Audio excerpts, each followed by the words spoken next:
Welcome, fellow Americans. We live in a complex world of contracts. Our lives are ruled by contracts, most of which we are unaware.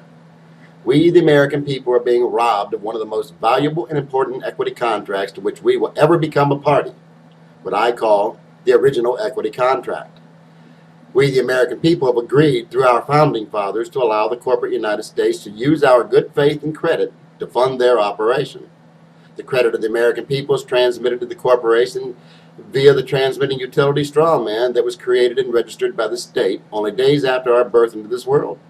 In exchange for the use of our credit, the United States has promised to pay or discharge our debt via the transmitting utility strawman, providing the dual consideration necessary for a valid contract. It has been established as a matter of fact that the United States has executed this original equity contract with the American people, having created funds from our credit for the benefit of the corporation, thereby charging their debtor obligation for the exchange. The United States has a mandatory obligation to discharge the debt of the American people for the redemption and return of the property. Second, it is the private property of the American people that is at risk to collateralize the bankruptcy or receivership of the corporate United States. Therefore, it is we, the people of America, who hold the first right of redemption of the property. In every bankruptcy or foreclosure, we, the American people, have an absolute right to redeem the property via the original equity contract. Let me state that again. In accordance with the original equity contract, in every bankruptcy or foreclosure, we, the American people, have an absolute right to redeem the property that has been placed at risk, while at the same time the United States has a mandatory obligation to discharge that debt. So why are there millions of Americans who have or are about to lose their homes to foreclosure? Not one has been offered the opportunity to discharge the debt and redeem the property in accordance with the original equity contract. In fact, threats and intimidations are levied against anyone who attempts to exercise their absolute rights to redeem the property. Let me tell you why.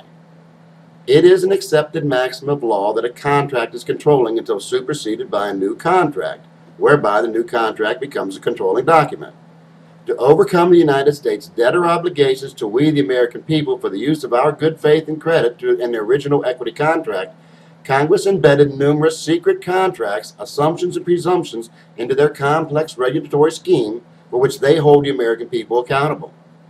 In the complex regulatory scheme created by Congress, the United States secretly presumes that the American people are the legal fiction strawman, its surety or beneficiary.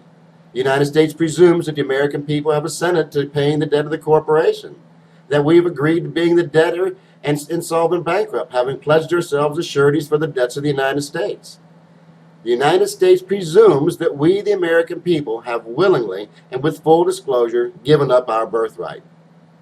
The United States has never informed the American people of these assumptions and presumptions which they hold against us, nor the consequences thereof.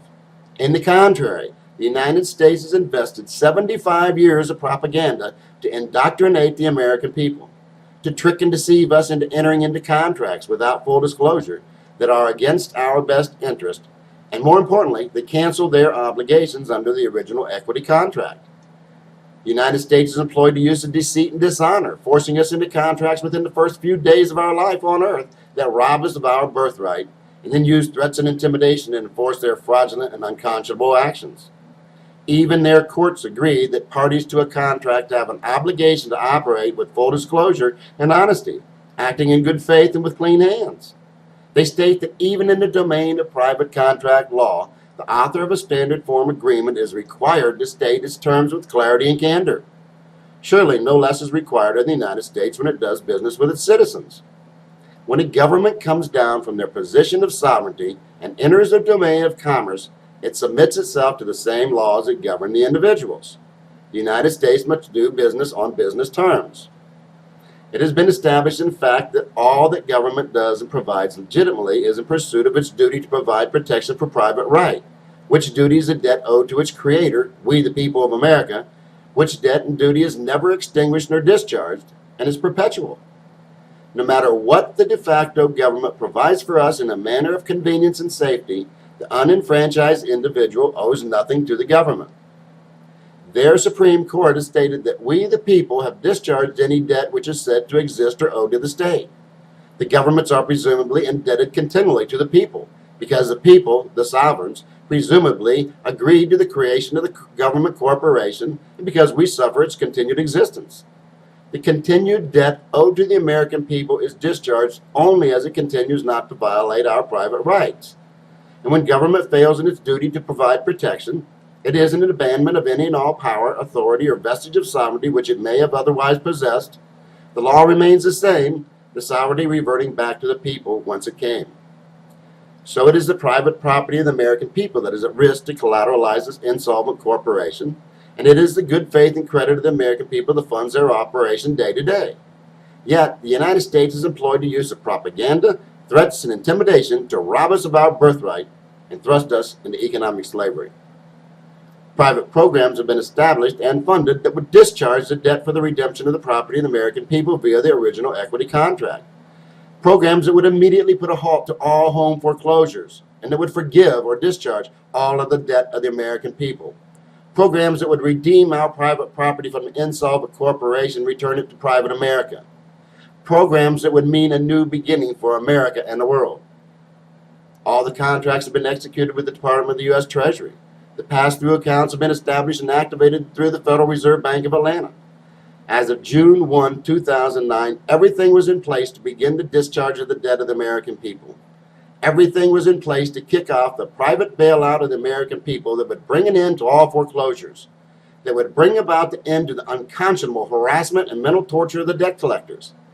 Everything was in place for the rollout of the largest private economic stimulus and debt forgiveness program in history. But someone has been blocking the rollout of these private programs. An investigation found that it is the Federal Reserve banks that are blocking the private bailout of the American people.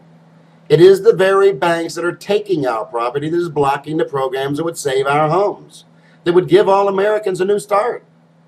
It is the same banks that have been bailed out to the tune of trillions of dollars that are blocking the discharge of our debt and robbing us all of a new beginning. There is no justice in the court system. The courts, mere corporations themselves, create bonds based on your foreclosure action, effectively gambling on the outcome of the foreclosure, while the outcome is in their hands to decide. The banks and the courts work in conjunction like a gang of very organized thugs to ensure the end result that best serves their interest. I have personally witnessed and documented the outright, boldly criminal cooperation between the courts and the banks for the purpose of dispossessing the American people of our property. It is this criminal cooperation that is putting families out of their homes, that is destroying lives. It is this criminal cooperation that is blocking the discharge of our debt and the redemption of our property. It is this criminal cooperation that has stolen our birthright and a new future for America. The time has come for the American people to stand up and demand answers. But how do we get the attention of this criminal enterprise? There are only two things these thugs understand: power and money. We must ask ourselves if we wish to continue to place our savings and our retirement accounts in the hands of this criminal cooperative. As a group, we are a powerful force.